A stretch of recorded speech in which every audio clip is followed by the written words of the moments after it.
aí, pessoal, tudo bem? Começa agora um episódio especial do podcast Música Pra Ver, que é aquele espaço no qual musicapavê.com ganha o formato áudio. Assim como foi feito no ano passado, o Música Pra Ver para e faz o exercício de observar como foi 2022 na música, e também no site e no podcast. E se é de costume, trazemos aqui várias matérias por episódio, com vários músicos queridos. Desta vez é a equipe Música Pra Ver quem toma conta de todos os blocos deste episódio. No primeiro deles, eu converso com Nuno Nunes sobre os bastidores da votação para o especial 2022 do Música Pra Ver e também sobre os artistas escolhidos pela equipe para representar o que foi este ano. Em seguida, você ouve uma conversa com Guilherme Gurgel, Marília Ferruzzi e Vitor Henrique Guimarães sobre os discos e também os hits que marcaram 2022. Por fim, mas nada menos importante, eu converso com Diego Tribuzzi sobre as duas listas que eu confesso que são as minhas favoritas em todo o especial, a de capas de discos e as de videoclipes. Mas antes do episódio começar oficialmente, eu quero relembrar um pouquinho do que foi 2022 para o Música Pra Ver. Nesses últimos meses, o podcast recebeu pessoas muito incríveis, tô falando do naipe de Criolo, Tulipa Ruiz, Tim Bernardes, e também do saudoso Erasmo Carlos. Esse episódio do Erasmo Carlos, inclusive, ficou no top 20 podcasts de música mais ouvidos do Spotify na época. E se você não escutou ainda, eu super recomendo que você dê o play neste e nos outros episódios. 2022 foi também o ano que nós acompanhamos a retomada dos festivais, que estiveram fechados durante o isolamento contra o Covid-19. E o Música Pra Ver teve a oportunidade de estar presencialmente em mais de uma dezena de festivais por todo o Brasil. Tudo isso alimentou muito a maneira com que nós enxergamos a música e, obviamente, como nós experimentamos este ano. E eu faço questão de trazer esse dado aqui à frente, porque eu sei que ele acaba pautando muitas das entrelinhas das conversas que você vai ouvir agora.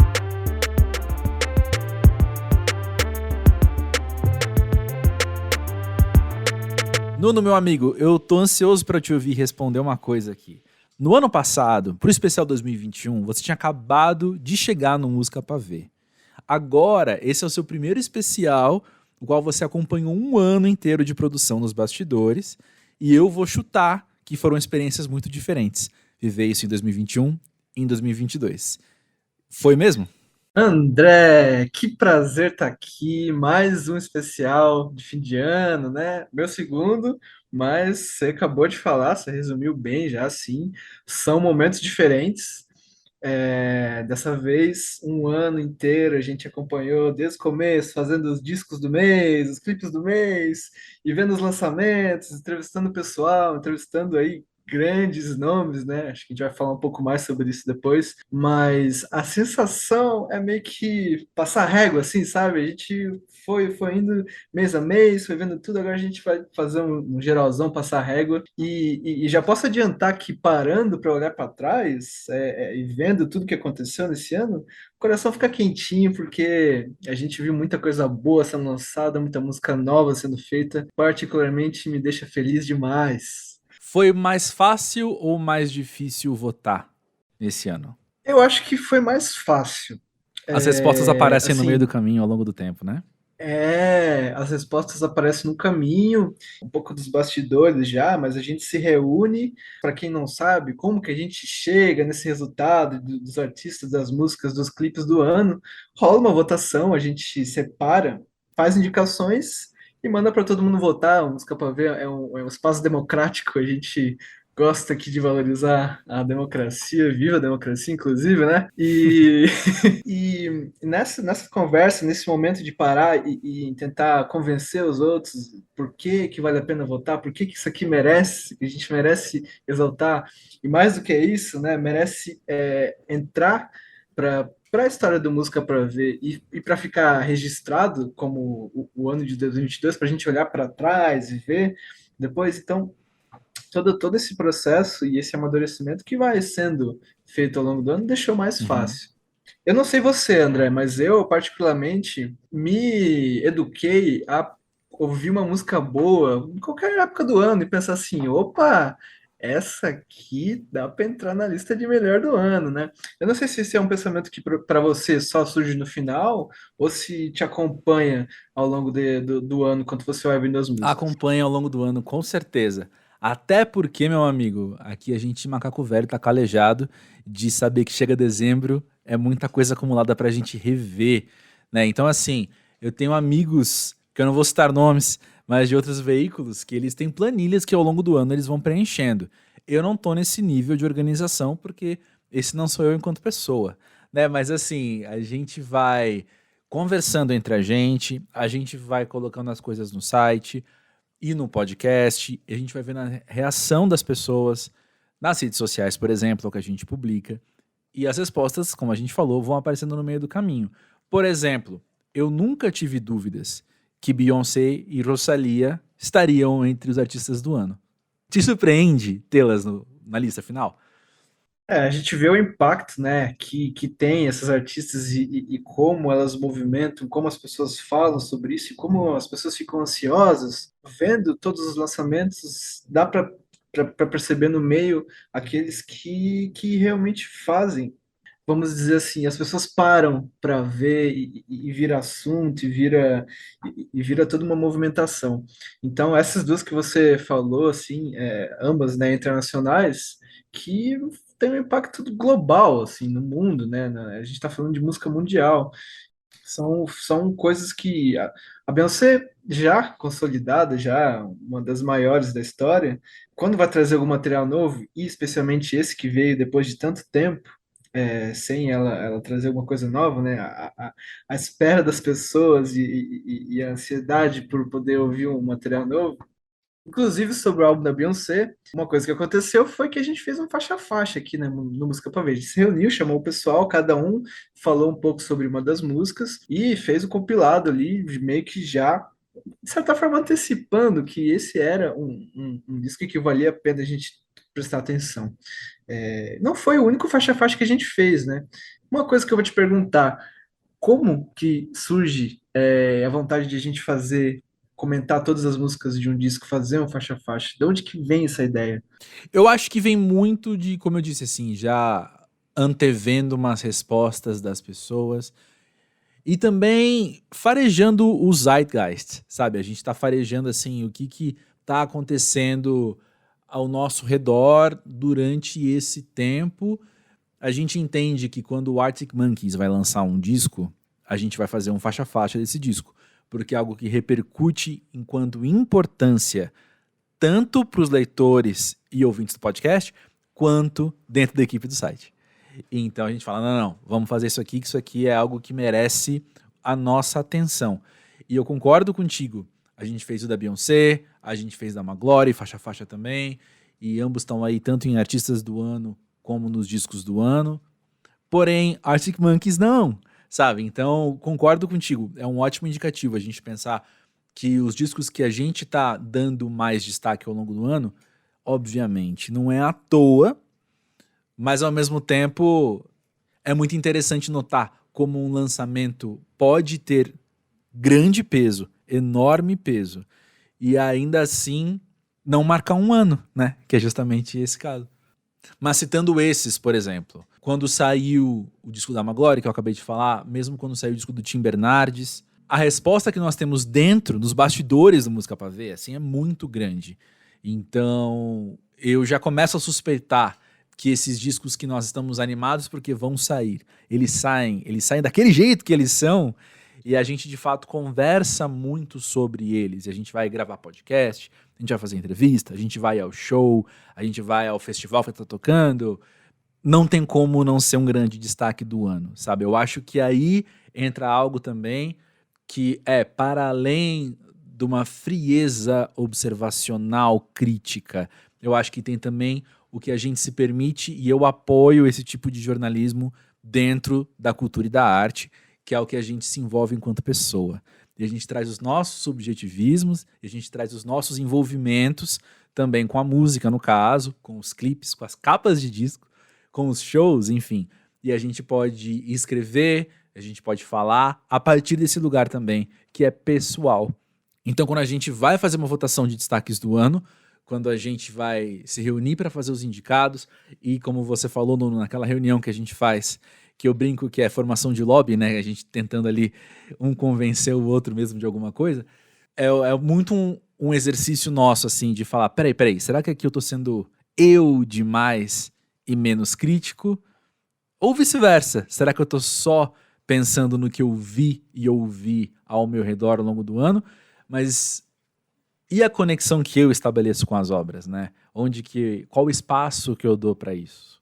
Para você, Nuno, fico curioso para ouvir isso de você mesmo, assim. Para você é mais fácil se frear nas emoções, se frear enquanto pessoa, ou é mais fácil você se incentivar a justamente ser frio, a ser mais calculista, a ser mais observador? Olha, André, tem uma característica do que a gente faz que eu gosto muito, que é a gente só dá notícia boa, a gente só fala de coisa boa, a gente só traz matérias, entrevistas, coisas que são boas, música nova, coisa que a gente gosta, coisa que a gente quer que as pessoas escutem, porque a gente pensa que vale a pena isso ser divulgado e vale a pena as pessoas conhecerem. Então, apesar de ter pela natureza do que a gente faz, precisar ter um distanciamento, não pode só falar daquilo que eu sinto, precisa tentar se colocar um pouco fora, eu acho que não tem como, assim, o fato de a música impactar a gente, deixar a gente alegre, triste, emocionado, feliz, qualquer um dos sentimentos que você queira escolher, é um pouco da essência da música, né? Ela faz a gente sentir as coisas, ela faz a gente pensar, ela movimenta alguma coisa dentro da gente. E isso é a fagulha inicial com que faz com que eu, por exemplo, falando de mim, né? Quando uma coisa mexe comigo e me deixa feliz, me deixa alegre, eu quero falar para as outras pessoas e eu quero incentivar as outras pessoas a descobrirem isso, a conhecerem isso e a ficarem alegres, ficarem tristes, sentirem o que elas preferem sentir. Então, para poder trazer isso para as pessoas, eu sinto que precisa mexer comigo, assim, sabe? É um critério que eu tenho para decidir se é uma coisa que eu quero trazer ou se eu não quero trazer. Então, a gente só traz notícia boa e dentro das coisas boas que a gente traz, aquelas que mexem com a gente são as que mais influenciam. Eu consigo lembrar aqui de cabeça, olhando para a lista por exemplo, dos discos que foram os destaques do ano, né? Eu consigo lembrar de ver um lançamento e mandar uma mensagem para você ou para alguém da equipe falando: Cara, olha isso aqui, que sensacional! Que época boa para estar vivo! Como é bom ser brasileiro! Especialmente do álbum do Uma Glória, a gente ouvindo ele no dia que saiu, assim, e vibrando cada música nova, sabe? Que lançava meu, é isso aqui é sensacional, assim. E olhar para trás agora nessa lista é um pouco ver isso, assim. Também do Tim Bernardes, né, que ele fez tem todo um ritual de lançamento que é uma live onde todo mundo escuta, faz a primeira audição junto. Eu lembro de estar vendo isso junto, de estar. A gente entrevistou ele e conversando sobre esse disco, e ele até comentou da reação das pessoas quando tinha uma música triste, as pessoas falando, eu não aguento mais, eu vou embora, eu pago meu psicólogo. E quando tinha uma música feliz, as pessoas imediatamente já partindo pro nunca foi triste, eu amo a vida. Essas coisas vêm à mente quando a gente vai fazer a lista dos melhores do ano e realmente é a fagulha que faz a gente querer com que as pessoas falem, sabe? Pois é, pois é, exemplos ótimos que você trouxe, Nuno. Mas eu vou dizer assim, que eu fico feliz quando olho para lista de artistas do ano, porque eu percebo que o nosso envolvimento está sendo também muito bem controlado. Por exemplo, eu não creio que a nossa equipe é formada por fãs de Anitta. Porém, Anitta tá na lista porque a gente acompanhou essa narrativa, a questão do Envolver, a questão do disco dela tá se apresentando em várias premiações ao redor do mundo, ela é embaixadora do jogo The Sims agora, sabe assim, são conquistas muito grandes que ela tem tido em nível global. Então você começou falando também da Beyoncé e da Rosalía como artistas de impacto global e a Anitta entra nisso aí. E o disco dela mais recente é um que não entrou na lista de discos de destaques do ano, não à toa, porque de fato é um trabalho, e eu vou ser bem direto, é um trabalho inferior aos outros que estão naquela lista, né? Porém, a narrativa Anitta 2022 é muito forte e o Música Pra Ver não passou ileso a isso. A gente observou e a gente concordou. E a gente falou, olha aí, Anitta, fazendo história, né? Perfeito. Uma outra coisa que, assim, olhando para trás, me deixa feliz é poder até acompanhar o nascimento de algum desses fenômenos. Como foi o caso do Bala Desejo, a gente entrevistou o Bala Desejo, saiu um podcast, assim, logo após eles lançarem primeira parte do disco deles, né, foi dividido em dois. Eu lembro de ser uma das primeiras entrevistas que eles davam, porque tinha muita sensação de que eles queriam falar muita coisa, eles queriam realmente conversar por horas e horas, porque tinha muita coisa guardada ali. Era uma das primeiras entrevistas enquanto grupo, e a gente acompanhou isso e viu se desenrolar. E hoje tá na novela, tá em milhões de festivais aí pelo país, a gente faz os guias de festivais, né? Bala Desejo é figurinha carimbada. Então, olhar para essa lista de fim de ano também a gente pode acompanhar alguns fenômenos nascendo desde pequenininho e crescendo, né? Eles crescem tão rápido, não crescem? Exatamente. E eu fiquei muito feliz de ver Ludmilla e Glória Groove também na lista, porque quando a gente pensa em tudo que compõe Ludmilla em 2022, sabe? Seja no Nice 2, seja no Nice 2, consolidando ela como uma artista para além do pop e do funk, mas também como uma artista, eu não vou falar só de pagode, mas uma artista de música brasileira, acima de tudo. Tendo a voz forte que ela tem, voz aí em todos os sentidos, né? No vocal, no timbre vocal, no talento de interpretação, mas também na relevância que ela tem com o discurso, com tudo que ela coloca. E assim, se você pegar, destrinchar 2022, tem até a esposa dela no BBB. Então assim, foi um ano que Ludmilla fez história também ao longo de 2022. Eu falo assim, dando risada, porque parece algo bobo, mas é justamente isso, né? Quem são os artistas do ano? Quem marcou a época? Quem escreveu a história? E Ludmilla certamente tá aí no meio.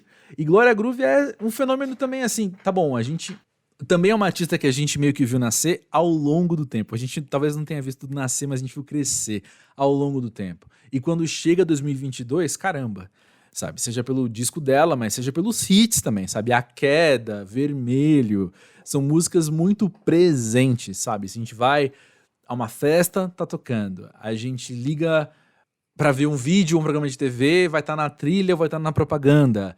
Ou vai estar no TikTok ou no Reels do Instagram.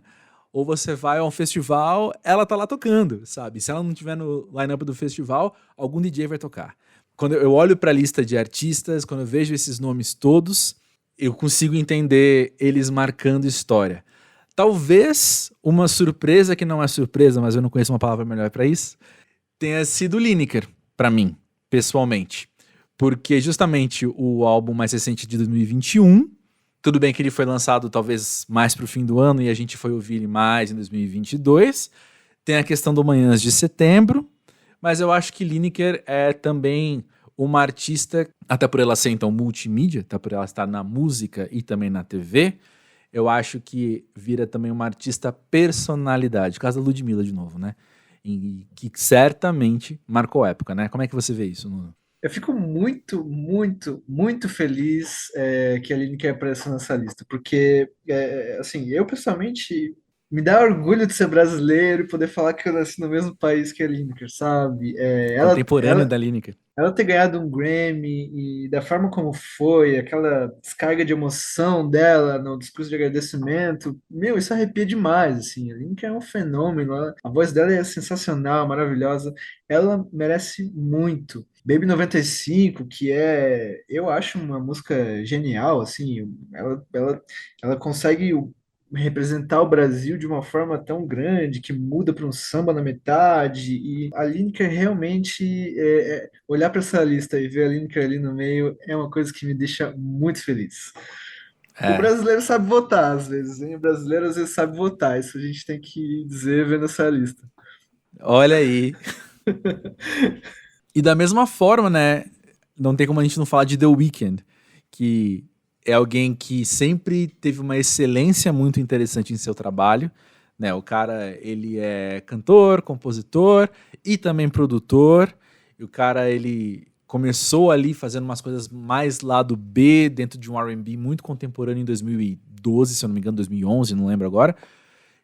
Mas ele se consolidou como um dos grandes artistas da música pop, sem perder em qualidade, né? E ele lançou também o Dawn FM no comecinho do ano, e eu penso que 2022 foi um ano que a gente ouviu The Weeknd muito ao longo dos meses, e também, falando em narrativas, né, que é o que a gente estava conversando, eu penso também que a questão dele ser uma vez esnobado pelo Grammy de uma maneira tão feia e ele falar, então beleza, não contem comigo pra isso, vou seguir fazendo o meu rolê aqui, e a gente percebe, né, é claro, assim, quando a gente olha pra um artista dessa estatura, então, falando, deixa que eu escreva as minhas regras, e ele faz isso bem, não tem como ele não se destacar no meio de um cenário tão artificial muitas vezes, tão dependente de vários fatores para além da música, e ele faz aí um disco que é tão conceitual quanto dançante, um disco que é tão bacana de ouvir quanto curioso, interessante, assim,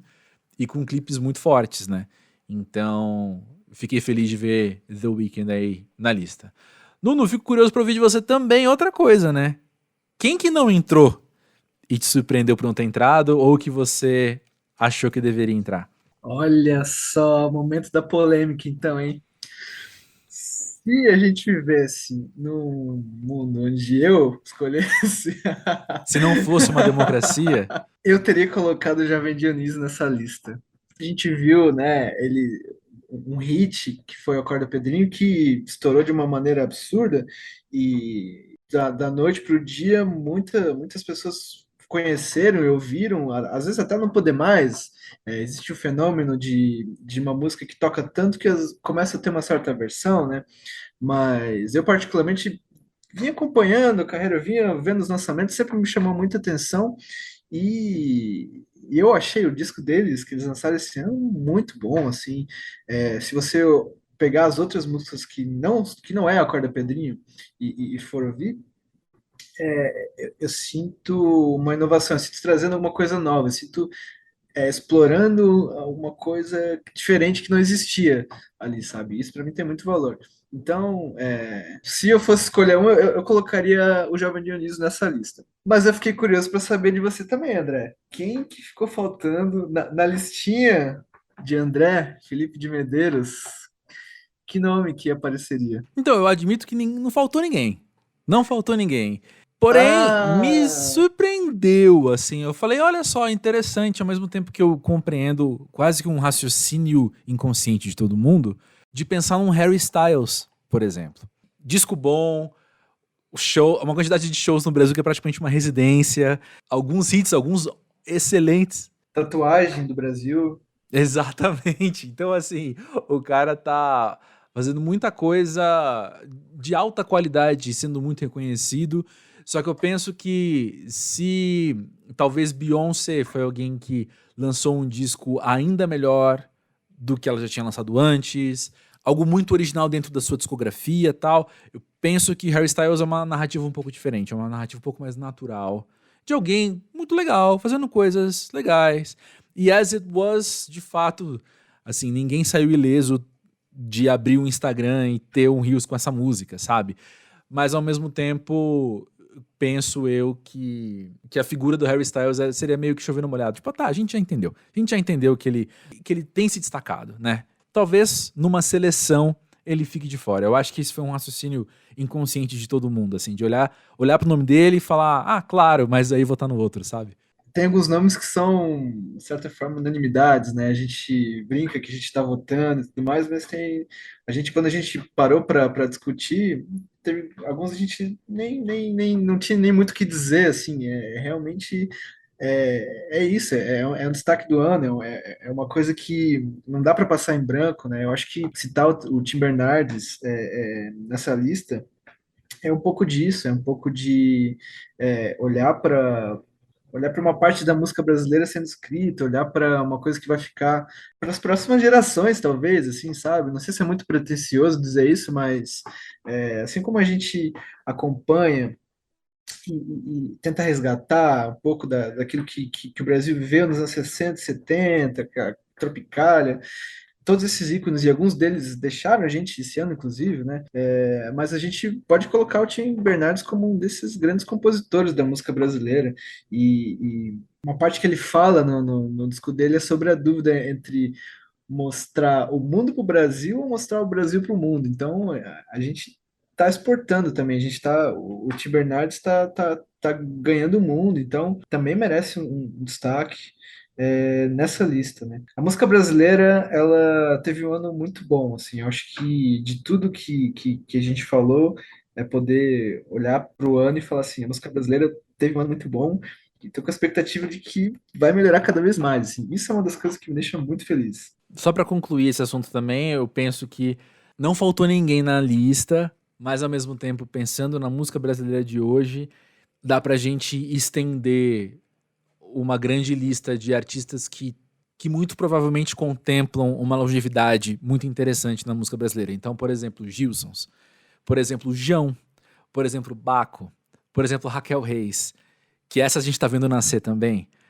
Então, assim, o pessoal do Bala Desejo também, em seus projetos solo, em seus outros projetos, Rico da Laçã, é tudo gente que fez um trabalho massa em 2022, não entraram na lista desta vez.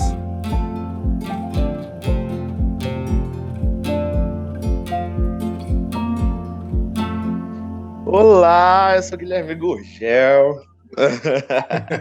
Beleza, Então vamos lá, acho que pode começar por aí, né, Vitor? Falando pode começar. sobre os nomes que estão nos discos do ano que não tinha como deixar de fora, mesmo que não seja seu favorito.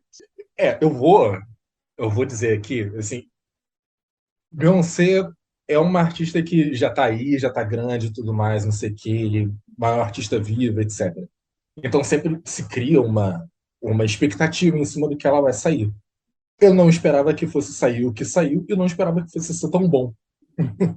Por mais que já haja expectativa de algo grandioso, eu não esperava que fosse ser tão bom, que eu ia ficar tão envolvido, que eu ia curtir tanto, que eu ia, tipo, cara, vou tocar aqui quando eu estiver conversando com minha mãe e com minha namorada no quarto, cara. Assim, quando eu estiver trocando ideia com os amigos, eu vou curtir enquanto eu estiver fazendo qualquer coisa que for. E acho que é um disco que tem vários momentos, tem várias coisas, várias vibes, e eu fui muito batido de uma forma que eu não imaginava que eu fosse ser atingido, sabe? E acho que essa variedade dela de. É isso, ela foi indicada ao Grammy em várias categorias de gênero. Ela foi indicada a melhor álbum eletrônico, mas ela foi indicada a melhor música de R&B, melhor música de dance, melhor música de hip hop, pop. Cara, ela foi indicada a tudo porque ela fez um álbum super variado e super conciso, super consistente. Ela atirou para todos os lados e ela acertou no alvo em todos os lados. E eu fico me perguntando, tipo, como ela consegue isso? Como ela conseguiu isso? Então não tinha muito como não colocar Beyoncé numa lista dessa, assim. Até na minha lista pessoal, ela tá ali, tipo, firme, Eu acho que incontestável. ela é um desses nomes, né, que a gente não podia deixar de fora. Olhando aqui para a lista agora, eu vejo que já ia entrar, eu imagino, de qualquer jeito, pela cara do Música para Ver também. Maglore foi muito Uhum, falado pelo pessoal. A Rosalie, uhum, eu acho que ela vai entrar não só na lista do Música para Ver, mas eu acho que 90, assim como a Beyoncé, de 99% dos sites uhum. foram fazer um top 10 de discos. Marília, agora olhando para a lista que eu vejo alguns que para mim são zebras, assim, uns que eu falei que esse disco tá aqui.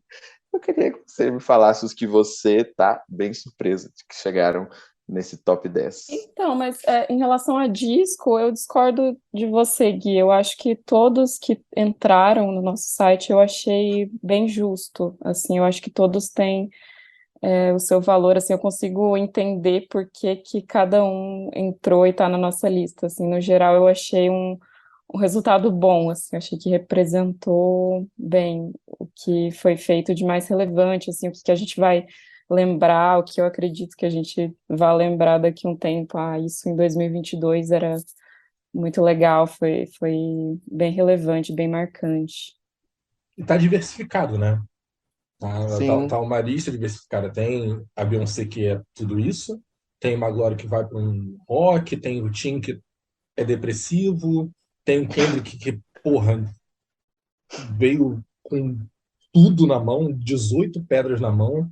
Tem a Reca Ruiz, que é, pô, disquinho gostosinho aqui, tô apaixonadinho, quero, porra, ouvir isso daqui com broto. Acho que tem as vários nortes aí nessa lista. Eu acho que isso é gostoso de olhar e sentir que está diversificado. É, um disco que eu ouvi nesses últimos dias mais de uma vez, depois de ver ele na lista, é o Criolo. Ele, eu não tinha batido para mim das primeiras vezes que eu ouvi na época do lançamento, e essa lista me convenceu, realmente. Agora, se eu pudesse voltar atrás, eu até votaria, talvez. Mas quando eu falei de discos que eu não esperava que entrassem, Raquel Reis é um deles. Eu acho que Raquel Reis é um disco bom, um disco dela, só que eu não sei se valeria disco do ano. A gente fez dezenas de indicações aí, eu consigo pensar em vários outros nomes que eu esperaria ver mais nessa lista.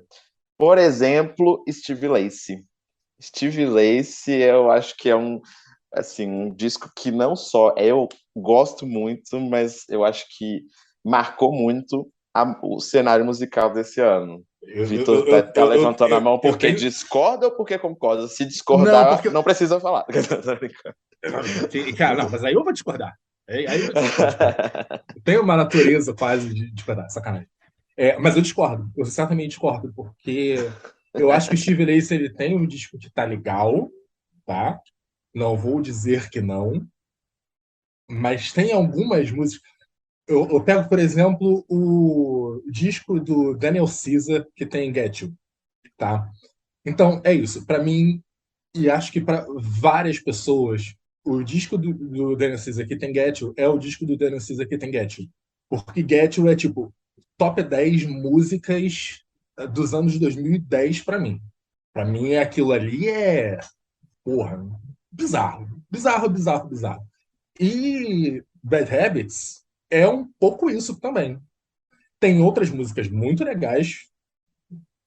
Acho que a maioria das músicas são legais. Mas Bad Habits se destaca tanto. Hoje eu tava ouvindo ela, cara. Assim, eu tava ouvindo agora, esquentando a comida e dançando na cozinha, pô. Porque é um negócio. E é muito fácil se identificar com essa música. É, sei lá, essa música é viciante, essa música é viral, ela faz muito sentido para muitas pessoas em vários tempos possíveis. E acho que ela se destaca tanto que o disco fica um pouco mais. Ok, o resto do disco, né? Não é que nem a Beyoncé que tem vários hits, sabe? Uhum. É um disco que tem Bad Habits e de repente mais uma ou outra, mas que eu, nesse momento, não consigo lembrar. A Uhum. Raquel Reis, eu acho que ela deu um álbum, uma coisa assim, mais recheada, mas em que um conjunto de obra muito mais consistente. Uma coisa que você Uhum. curte a música um, a 2, a 4, a 7, e você vai todo o álbum, assim, que você fica. Pô, isso daqui foi muito bom, cara. Eu gostei de sentir o que eu senti ouvindo isso, eu gostei de que ela conseguiu passar isso para mim. E se eu não tenho isso agora, se eu não tenho um mozão para andar de motinha agora, ou eu quero ter daqui a 5 minutos, se possível. Então é isso. Acho que ficou uma coisa também muito identificável, só que dentro de um contexto de álbum. E Bad Habits é uma nuance tão grande, assim, é um relevo tão grande que acho que dissipa o resto. Entendi. Eu continuo discordando. Eu, por exemplo, quando eu fiquei sabendo que ele tinha um hit no TikTok, eu achei até que era outra música. Bad Habits nem era para mim tão acima da curva do álbum. Mas tudo bem. É meio injustiçado do ano para mim é Steve Lacy, tá? Mas agora eu quero outros, mais injustiçados, por gentileza. Há outros injustiçados, olha, desculpa, eu vou tomar aqui, Marília, eu quero falar aqui muito, muito rápido. Cara, Alaide Costa. Eu fiquei triste de não ter entrado Alaide Costa, porque foi um disco que me arrebatou. Foi um dos discos que eu mais ouvi esse ano, inclusive. Me arrebatou. Comprei o disco, cadê? Foi um disco muito feito para ela, o Emicida e o outro produtor que eu não lembro o nome. Emicida, Marcos Preto e Pupilo. Eles fizeram o disco para ela, assim, tipo, porra, vamos botar aqui umas músicas para ela. E eu acho que ficou muito, uma homenagem muito bonita e com uma produção muito bem feita, com performances dela que você fica tipo, brother, essa mulher sentiu isso tudo que ela cantou. Mas assim, cara, ficou um negócio surreal. Surreal. E inclusive a gente tem aí essa entrevista com a Laís Costa no site, que vale dar essa catada no link lá. Cara, é isso. Ficou um disco muito bonito. E acho que na palavra, no sentido mais puro da palavra bonito. Para mim, talvez a grande injustiçada dessa lista, para mim, de não ter entrado nessa lista. Tem outros discos que eu gostaria que tivesse entrado, tá? Bota aí Loyal Carner, acho que Coco M, Cocoroco, Gabriels deu um disco incrível, Nova Twins deu um disco incrível. Sim, eu não sou do rock e eu me senti rockista.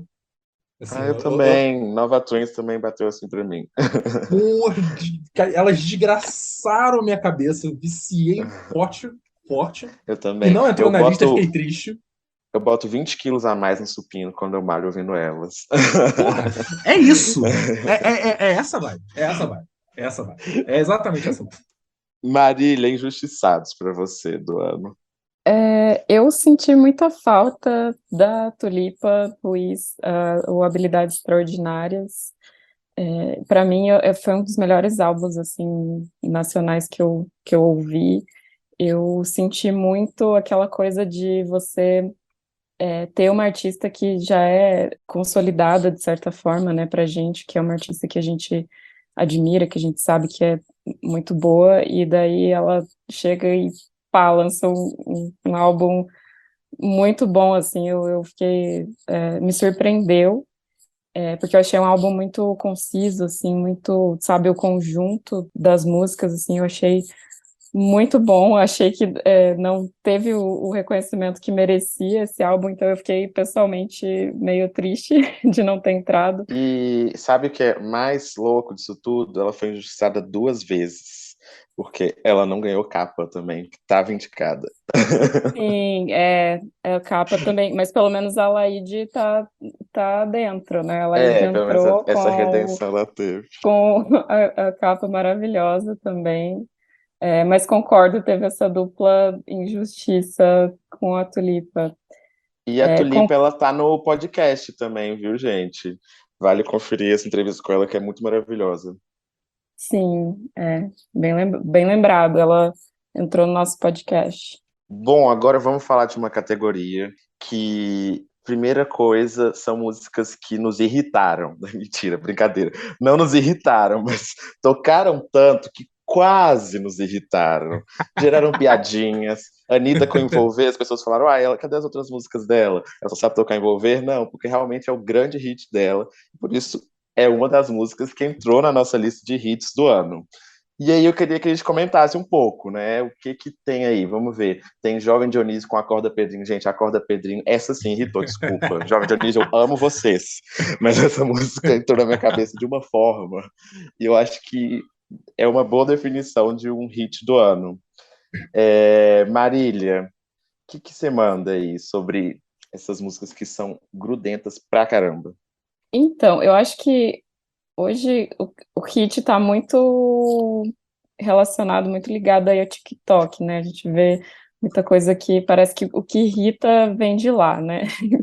O próprio Acorda Pedrinho, assim, que grudou na nossa cabeça, mas acho que eu até já comentei que não dá para negar que é uma música legal, que pegou, assim, a gente se divertiu muito com ela. E para mim foi o hit do ano, realmente, não tem como negar, não. Eu senti falta da Despechá, da Rosalía, eu acho que para mim foi também outro hit enorme, assim, que define o que é hit mesmo, aquela música que surge, parece que surge do nada e gruda na sua cabeça, e é isso. Eu acho que faria sentido Bad Habits tá aí também, porque eu descobri muito a partir de Reels e TikTok, assim. Eu lembro de um vídeo, assim, que acho que foi justamente o vídeo que me motivou a ouvir a música. Era de uma mãe norte-americana sendo entrevistada na rua E aí o cara perguntando, o que você tem curtido, o que tem tocado, e tal, não sei o que você gosta de ouvir. Aí ela falou, eu gosto muito dessa música porque eu me identifico com ela, porque isso aconteceu comigo. E aí ela contou a história dela no colegial dela, que conheceu um cara que não sabia que gostava dela, não sei o quê. E aí caraca, né? Forte isso daqui. E aí eu fui ouvir a música. E aí bateu. Hoje eu danço. Na época eu não sei se eu dançava tanto na época que saiu. Acho que é uma música que eu podia entrar aí também. Mas falando especificamente das que entraram, é realmente impossível não concordar com a Corda Pedrinho. É isso. A Corda Pedrinho, que hoje tem campeonato. Quem nunca se perguntou o significado disso, tá morto por dentro. Seja pelo amor, seja pelo ódio. A coisa do tipo, que campeonato é esse? O que está acontecendo? Quem é Pedrinho? Ninguém perguntava quem era Pedrinho desde Jorge Ben, desde a Tábua de Esmeralda, sabe? Tá aí, sabe? Provavelmente daqui a 18 anos a gente vai descobrir que tem toda uma legião de crianças que foi, sei lá, recebeu o nome de Pedro por causa do Pedrinho do Jovem Dionísio. É. Então, acho que é uma coisa muito forte desse ano, talvez a música brasileira mais forte desse ano. Muito doido, muito doido. Muitas conversas de bar em torno disso. É muito louco, muito louco. Eu vou puxar um pouquinho rapidinho a coisa da Liso. A cadência dela, a forma como ela canta, isso daí eu votei nela porque eu acho isso encantador. Quando bate. Nananã, nananã, nananã, e aí você tá. E tá balançando a cabeça com ela aqui. E isso pra mim é muito hit. E isso pra mim é muito música do ano também. É muito tipo, cara, a experiência que meio que ultrapassa só o ouvir, é uma coisa que mexe com o seu corpo, que mexe com o seu olhinho, e você fica, fecha o olhinho, você fala, não, e isso eu acho que marca que é um hit também, né? Às vezes você querer aprender a cantar a música para você cantar que nem ela, não é só por causa da letra, mas você quer cantar aquilo ali no ritmo dela. Pô, isso daqui é legal pra caramba. Essa mulher cantando desse jeito aqui é legal pra caramba. Eu quero cantar assim também. Acho inspirador de uma certa forma e acho que isso da Liso bateu muito por isso também. Mas voltando também ao que eu falei do TikTok, né? Eu vejo que, por exemplo, tanto essa da Liso quanto a própria Corda Pedrinho tem muito essa coisa do ritmo que parece que casa muito, é muito música de fazer TikTok mesmo, de fazer reels, de fazer dancinhas enfim, parece que são músicas feitas para hitar no TikTok, né? Eu fico pensando se esse não é o rolê, assim, as músicas já são feitas para hitar e virar esse hit pelo TikTok, pelos Reels. Se você estava falando sobre essas 5 músicas, né? Envolver, Vermelho da Gloria Groove, que a gente não comentou ainda, A Corda Pedrinho, As It Was do Harry Styles e About the Time da Lizzo. As 5 realmente têm essa coisa em comum de TikTok, talvez do Harry Styles um pouco menos, mas acho que outra coisa que elas têm em comum, que eu acho que casa com isso que você está falando, Marília, é que são músicas pop, né? Será que ainda, né, nessa era que a gente está vivendo, não é possível hitar com outro gênero, né? Hitar, ficar no topo das paradas. Realmente está dominando o pop. Porque como é que você vai dançar Tim Bernardes no TikTok? Não. Você não vai dançar Tim Bernardes no TikTok, mas eu concordo com a Marília que algumas músicas realmente podem ser feitas para esse mercado, para esse nicho, TikTok. Super concordo. Mas eu acho que o poder das pessoas em viralizar qualquer coisa é muito forte também. A gente não tem o meme da música triste do Naruto à toa, sabe? Isso é o poder de você transformar qualquer coisa em algo viralizável. Sei lá, tem várias músicas que hitaram nesse ano, no ano passado, nesses últimos anos aí, no TikTok mesmo, que elas não são só popzão. Você volta e meia vê Detach do Hans Zimmer, da trilha do Interestelar, você volta e meia vê essa música sendo usada como meme. Sei lá, para falar do robô lá virando o Tars rodando de um lado para o Uhum. outro. Você vê. Eu acho que, assim, só Só para esclarecer essa questão, eu acho que eu tô falando também que, assim, viralizar, mas também não chega a ser música que vai tocar na rádio, tipo assim, entendeu? Que vai ficar no top 10 do Spotify. Eu tô pensando, do mesmo jeito que o sertanejo domina, por exemplo, se fosse falar só de Brasil hoje em dia, domina as paradas brasileiras, a música pop, pensando num sentido mais global, talvez seja o domínio aí, entendeu? Não tô E sempre falando que é será. o legal, mas é o que. E acho que sempre será. Acho que sempre será. De verdade. Acho que sempre vai ser. Pop é pop, né? Uhum, Pop é pop. Não tem muito como fugir disso. E sempre vai ter esse papel de conectar as outras, uma pessoa a outra, as pessoas de uma forma mais fluida e em mundos de redes sociais isso daí vai rolar muito mais fácil. Mas eu acho que é até um desafio legal você pensar, será que algum outro gênero consegue vir com isso? acho que é isso que eu tava pensando É, é, é, mesmo. Será que um eu dia vai acho que rolar? pode vir. Eu acho que pode vir. Tirando um pouco do online, né? A gente tem a Glória Groove com Vermelho, que é uma música que tocou demais nas festas e é uma música que realmente não tem uma festa que eu fui que não tocou Vermelho em algum momento, assim. Eu acho que também ela veio no momento nosso de eleições, né? Que deu uma potencializada na música também, no uso da música.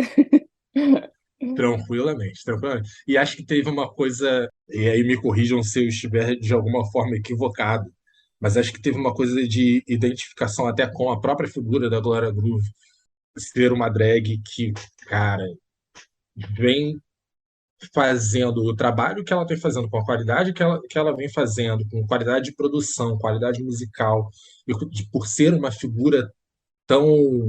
Não é subversiva a palavra que eu estou procurando, mas que rompe tanto com o padrão e que quem está fora do padrão se identifica com muita facilidade com essa coisa de quem é aquela menina de vermelho. Cara, a dama de vermelho do filme é a dama de vermelho padrão, a bela mulher, bela musa de Hollywood. Uma era a Julia Roberts usando o vestidinho vermelho dela. E tantas outras mulheres de vermelho que já existiram na cultura pop de alguma forma eram mulheres, pô, padrãozona. E de repente você tem a Glória Groove perguntando quem é aquela mina de vermelho e tanta gente que não é padrão e não só em questão a raça, mas em identificação de gênero, sexualidade, é, querendo, querendo e conseguindo se identificar com isso, eu acho que isso tem uma força muito grande. Tem uma coisa do tipo, porra, eu posso ser a dama de vermelho, sabe? Eu posso ser a mina de vermelho. Isso daqui é. Eu sou essa mina também, eu sou isso daqui também. Quem E vai o dizer que não? legal E uma parte legal também é que essa música, na verdade, é quase uma versão, né, de uma música do MC da Leste, que é a Mina de Vermelho. E o MC da Leste é uma figura bem importante para o funk de São Paulo, ele morreu super jovem, Uhum. e então acho bem significativo que ela faça tanto sucesso agora com essa música, virou um hit, né? É realmente uma música bem 2022 mesmo, assim. Tem todos esses significados. Você comentou da eleição e de ser um ano representativo para vamos andar para frente. Pelo amor de Deus, vamos para frente. Acho que para dar uma amarrada assim, queria comentar sobre uma coisa que é sobre essas duas categorias de hits do ano e discos do ano. Dos 5 hits do ano, 3 são de artistas brasileiros. Dos discos do ano, dos 10 discos do ano, 7 são de artistas brasileiros. Então, assim, é interessante ter esse olhar para o que está sendo produzido aqui, para a qualidade que está sendo produzida aqui pelos nossos artistas, né? Eu faço aqui uma meia-culpa totalmente. Eu fui rever meus votos dos meus 10 discos do ano, era o contrário, 7 eram internacionais, 3 brasileiros. Então, assim, deu um tapa na minha cara, falou, Guilherme, acorda, tem muita coisa boa sendo feita no Brasil. E Eu você sou falando aí da Raquel decolonial, sou Reis. muito colonizado, tá vendo? Queria tirar a Raquel Reis pra botar Steve Lacy, olha que horror. Eu tentei me Tá. policiar bastante, assim, quando eu tava escolhendo para não ser tão colonizada, tão Foi a minha promessa de colonizadora. 2023, eu vou ser decolonial musicalmente. Antes de começar o papo com Diego Tribuzzi, eu quero fazer aqui uma observação que ele e eu usamos diversas vezes ao longo do bloco a expressão pós-jovem. E se você não conhece, o Pós-Jovem é um projeto, assim, irmão caçula do Música Pra Ver, um podcast sobre como nós experimentamos a vida adulta nesta geração e neste nosso tempo. Vários convidados que já passaram pelo podcast estão lá também, como Rashid, Alexandre Nero, Clarice Falcão, Jupe do Bairro e Alice Caymmi, só para citar alguns. Você encontra o podcast Pós-Jovem em qualquer plataforma de podcasts. No próprio musicapraver.com tem um link no menu principal do site.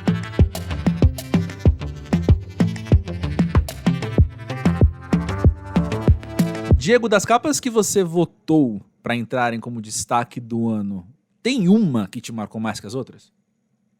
Kendrick Lamar. Ah, Eu acho que essa capa, quando eu olhei, primeira vez, esse disco já é mais do primeiro semestre, se não me engano, uhum. eu já olhei sabendo que a gente ia falar sobre isso nesse fim do ano aqui. Ah, Eu tinha certeza que aquilo ia ser icônico, como outras capas são icônicas em outros anos, assim. Eu não sei te precisar se ela foi a mais votada, também não é a capa sobre a qual eu escrevi o texto, uhum. mas foi, de fato, aquela capa ali, você olha e você fica impactado, assim. Uhum. E pra ti, André, qual foi? Eu não vou gostar da minha resposta, mas eu acho que a capa que mais marcou o ano pra mim foi a do Dry Cleaning, que é aquele sabonete cheio de pentelhos, que eu tenho pra mim que ela marcou do mesmo jeito que ali, eu devia ter feito essa pesquisa antes, mas acho que foi em 2012 que o Death Grips lançou uma foto também no banheiro, só que a diferença é que a capa era de onde vem os pentelhos, que estão no sabonete, e acabou sendo esse... choque visual. 2, motivo de riso, que era o que eles queriam também, causar esse desconforto na gente, né? De você dar uma risada, de no meio da playlist você abrir o teu celular e ter aquela capa ali, você fala, caramba, o que é isso? A gente publicando no site alguma coisa e ter que pesquisar e vem aquela capa. Acho que os artistas não fazem isso à toa, eles sabem que isso vai marcar a gente, eles sabem que esse tipo de choque visual acontece de fato, sabe? Sim, essa foi também uma das capas que eu votei como uma das minhas favoritas desse ano de 2022. E eu acho que eles usam ali o cotidiano, o simples, Sim. transformado em algo tão genial e engraçado, como você falou, né? Eu também ri e também pensei, nossa, que incrível, que ideia incrível, algo tão banal e na verdade, genial mesmo, não tem outra palavra. Exatamente. Também gostei muito dessa. Mas ao mesmo tempo, eu acho que duas capas que, assim como o Kendrick, nasceram icônicas, cada uma a seu modo e cada uma com a sua influência, vou ter que chover no molhado. É a da Beyoncé e a da Rosalía. Que a da Beyoncé, por si só, ela é a capa mais Beyoncé que ela já lançou, talvez. Sabe, você olha pra aquilo e você fala, realmente, isso aqui é uma obra dela. O disco pode ser o mais diferente que ela já fez, mas a capa do álbum é a coisa mais Beyoncé possível. E da Rosalía pela própria influência, assim. Quantas imagens, desde que o disco saiu, eu não vi tendo como referência. Eu não tô falando capas de outros discos, né? Mas imagens mesmo que as pessoas fazem, desde paródia do próprio disco até... Sim. Filtros e por aí vai. Nas redes sociais.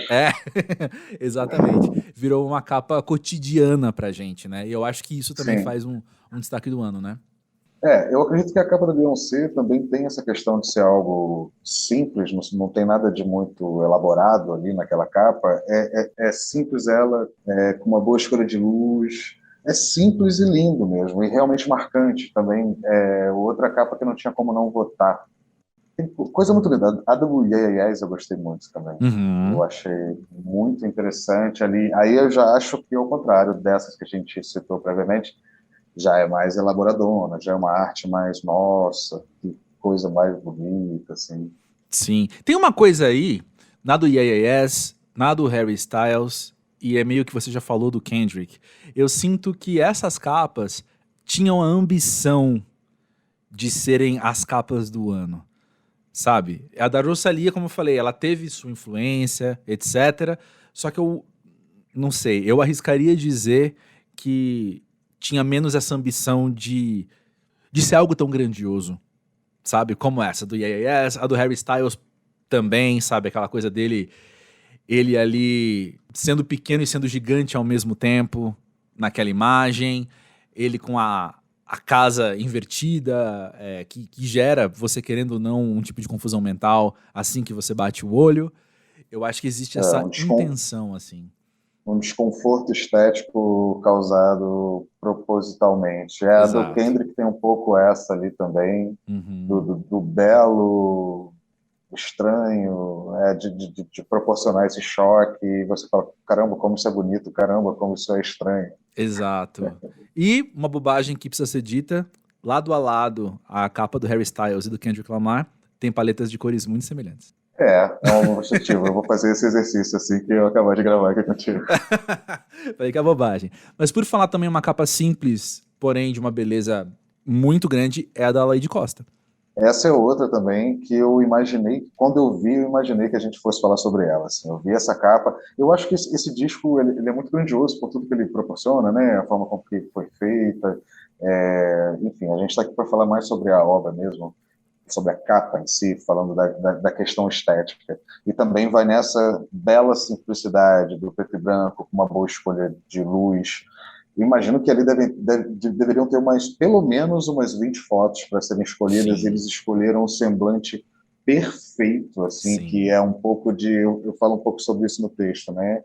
É um pouco de alívio, um pouco de dor, tem as rugas, mas também parece ali que ela está feliz, descansada. Não sei, é bonito demais aquilo também para não se citar, né?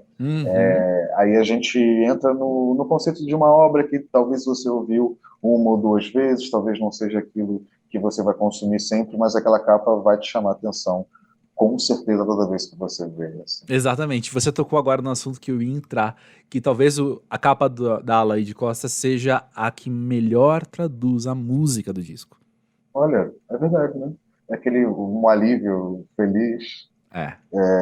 Eu dei uma estudada, assim, ela ficou, tipo, sei lá, 14 anos sem entrar num estúdio, e jovens, considerando a idade dela, são jovens que bateram na porta dela e Exato. Vamos gravar um disco. E aí, tudo isso já é muito bonito, né? E eles realmente tiveram um bom gosto muito grande naquela escolha ali toda, né? Tem alguém por trás disso, mas tem uma equipe ali escolhendo, imagino. Desde o pessoal que fotografou até o pessoal que falou, é essa a foto. Exatamente. Outra capa que também eu considero de muito bom gosto, e assim como a do Dry Cleaning foi feita num banheiro, é a do Rico da Laçã. Fim das tentativas. Boa também, boa capa também. Mas por que você gostou tanto dela? Assim? Sim, é uma foto de bom gosto, com uma moldura também simples, porém marcante ali, que combina com o logo, enfim.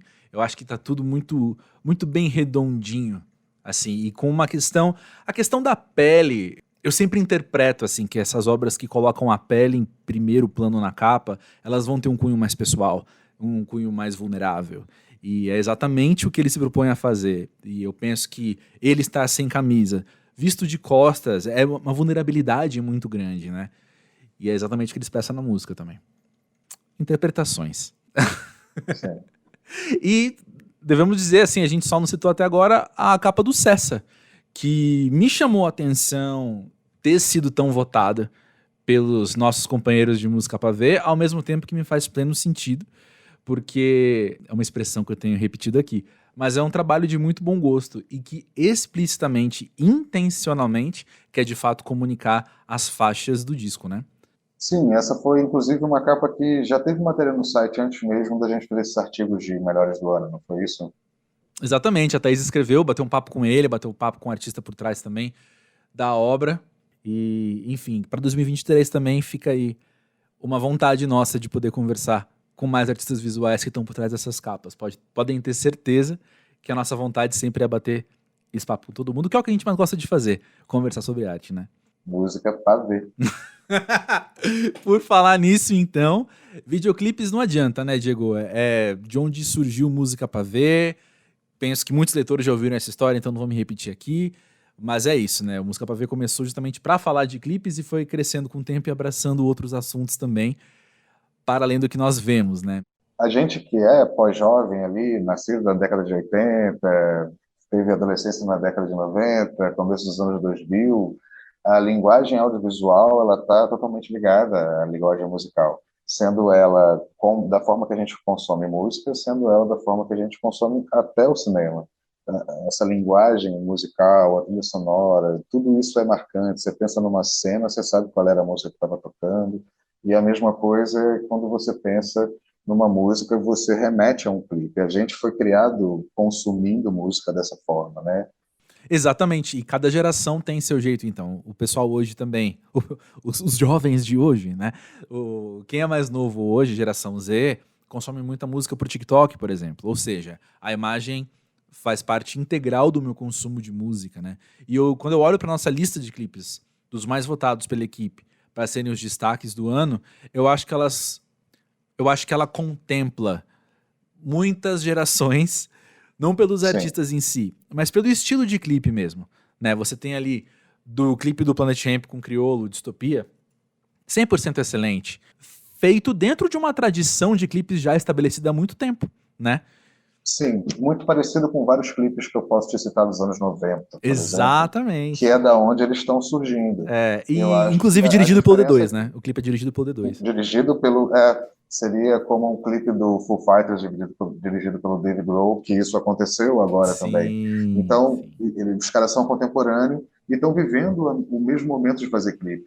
O D2 talvez não faça um videozinho no TikTok dançando Distopia do lado do Criolo. Isso nunca vai acontecer.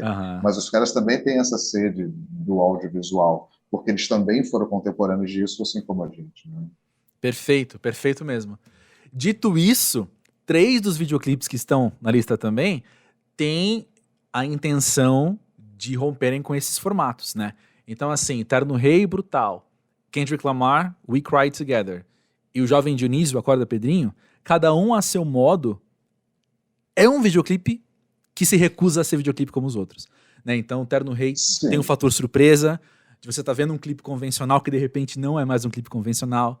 O Kendrick Lamar, que traz ali uma encenação na qual o áudio é gravado direto, né? Ou seja, o que a gente está ouvindo não é a faixa gravada no disco, mas é o que está sendo reproduzido ali em tempo real. E o Acorda Pedrinho, que é um curta-metragem, no fim das contas, né?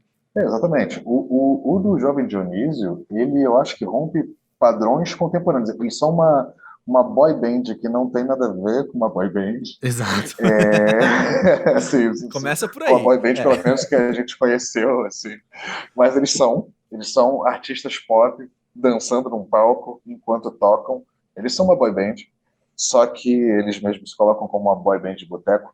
E eles tinham tudo para ser, levando em consideração o momento que eles surgem, eles tinham tudo para ser uma banda que faz um clipe TikTok, e eles, na verdade, fizeram um curta-metragem que poderia estar concorrendo a melhor curta em Gramado, sabe? O que eles fizeram ali foi diferenciado mesmo, assim. Também nada não inventaram nenhuma roda no audiovisual, é óbvio que não, a gente sabe que não. Sim. Eles só estão jogando sinuca num bar. Exato. Mas eles quebraram um padrão de 2022, se você colocar na roda aqui, tudo que foi lançado no que diz respeito a videoclipe. Perfeito. Do Kendrick Lamar, o que você, editor-chefe do Música Pra Ver, tem a dizer sobre esse clipe, cara? Porque isso aí é bom demais, né? Então ele brinca de audiovisual. Exatamente. É muito engraçado você me colocar esse título antes de fazer a pergunta, porque eu fui a pessoa que escreveu essa resenha também, né? Eu não sei se quando o Música Pra Ver surgiu em 2010, eu estaria tão aberto a um videoclipe com áudio gravado direto. Sabe, eu acho que talvez rolaria um purismo meu de falar, mas o videoclipe é justamente pra gente ver aquela música que eu já conheço do jeito que eu conheço, né? Só que, para além de, então, é claro, ao longo do tempo a gente foi virando cada vez mais pós-jovem e entendendo como que o que a gente quer ver no clipe, enfim, como que o clipe pode ser, ou qualquer obra de arte pode ser também. Para além de tudo isso, é uma baita obra, sabe? É uma baita obra audiovisual e ponto, sabe? É arte pura ali, a encenação dos dois é muito forte, A Taylor Page, que contracena com ele, tanto no disco quanto ali no áudio gravado direto do clipe, ela é excelente e os dois funcionam muito bem juntos. E o que eu acho mais legal no clipe é que ele estabelece uma tensão, pensando em roteiro mesmo, né? Ele é gravado sem cortes e tal, mas pensando em roteiro, ele estabelece uma tensão muito imediata, assim como uma faixa, e você entra naquilo, nesse grau de tensão com eles, um gritando com o outro, e você acompanha aquilo até o desfecho, na mesma emoção, sabe? O que você achou? Assim como a capa, o que você falou da capa, que é pretensiosa, eu também acho que esse clipe é pretensioso. Ele foi Justo. feito para causar um barulho mesmo. E causou. Esse cara é incrível, é um dos artistas do ano, Da um dos década. artistas da década, já tem um tempo que ele é um dos artistas do ano, sabe? Exato. E é isso, ele tem uma linguagem muito interessante audiovisual, no palco também, né? Quando ele dá show também é a mesma coisa, quando ele participa de um festival, quando ele participa de um evento na TV, ele sempre choca no audiovisual e choca mesmo, né? Uhum. Essa é uma boa palavra para citar ele. Mas eu fico muito feliz, assim, justamente no momento que a gente está vivendo, de TikTok, de a referência que você tem da música, sejam ali uns 30 segundos com uma pessoa dançando, fáceis refrões e situações cada vez mais descartáveis.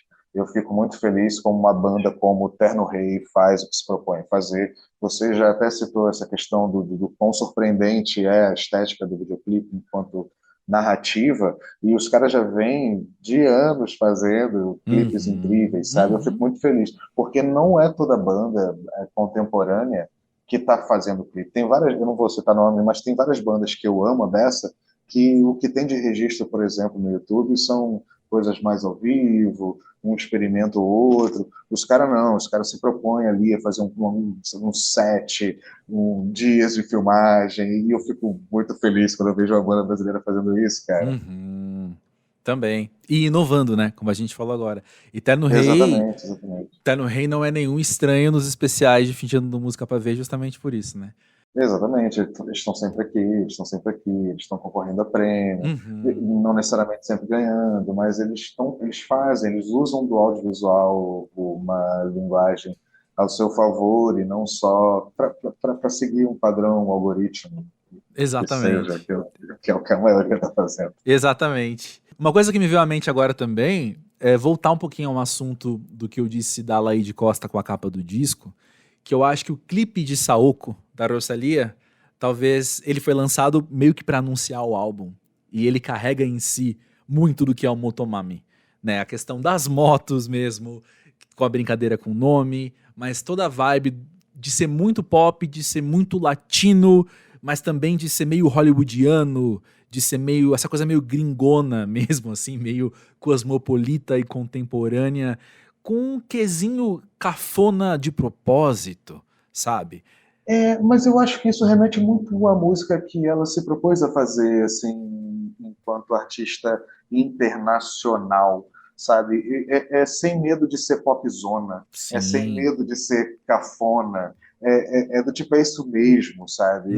Eu vou fazer uma péssima comparação, talvez, mas me veio à cabeça agora uma época que o Rick Martin começou a cantar em inglês, Livem La Vida que era uma Louca, coisa sim. extremamente cafona, ele É. tirando a camisa em cima de um carro, assim, se propôs a fazer isso, só que com uma alta qualidade. Eu acho que, desculpa a comparação, Não, eu a entendi. comparação pós-jovem aqui, É. mas assim, eu acho que ela tá fazendo isso aí, ela se propõe a ser pop sem medo de ser pop, e que bom que as pessoas estão gostando de uma artista que é tão genuína, e eu acho que o clipe dela remete muito ao que é o som dela, é muito característico do que ela se propõe a fazer enquanto artista mesmo. Perfeito. Por falar em pop, 2 clipes pop que entraram também na nossa lista, sendo assim, com os 2 pés no pop, cada um a seu modo. É o da Tove Lo, No One Dies From Love, e o da Duda Sim. Beat, Tocar Você. Cada um a seu A modo. Duda Beat, eu acho que a Duda Beat, desde o ano passado, que ela lançou o Te Amo Lá Fora, ela vem criando boas obras audiovisuais também. Ela teve obra em parceria com marca, ela teve clipe ganhando melhor clipe do ano, ano passado. Era a capa do especial E- Música pra Ver 2021, inclusive, era o clipe de Nem Um Pouquinho. Porque, pô, É. era um clipaço, assim, inclusive para uma música que eu achei que passou batido quando eu ouvi, enfim, a gente está falando de 2022.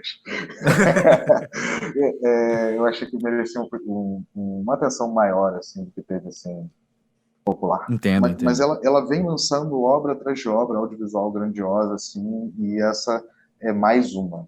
Uhum. A Tove Lo é popzão, mas é um popzão que eu gosto, é um popzão, é um pop cult, seria isso?